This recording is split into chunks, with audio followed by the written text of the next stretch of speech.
पंढरपूर शहरातील एका सराफ व्यापाऱ्यावर चारचाकी वाहनाने धडक देऊन जीवे मारण्याचा प्रयत्न करून अज्ञात लोकांनी त्यांची बॅग पळवून नेल्याची घटना रात्री अंदाजे 10च्या सुमारास घडली।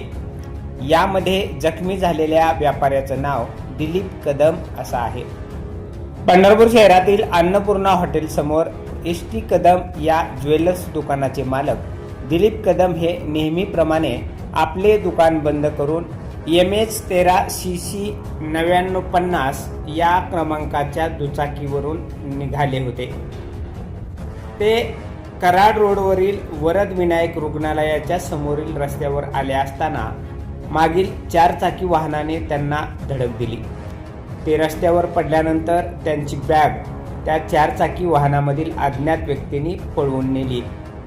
ही माहिती मिळताच पंढरपूर शहर पोलीस ठाण्याचे पोलीस निरीक्षक दशरथ वाघमोडे यांनी घटनास्थळी तातडीने भेट दिली।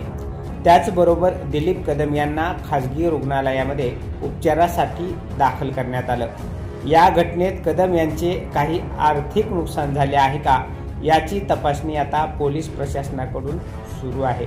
दरम्यान 10 वाजण्याच्या सुमारास अतिशय वर्दळीच्या असलेल्या या रस्त्यावर घडलेल्या या घटनेमुळे पंढरपूरमध्ये भीतीचं वातावरण निर्माण झाले।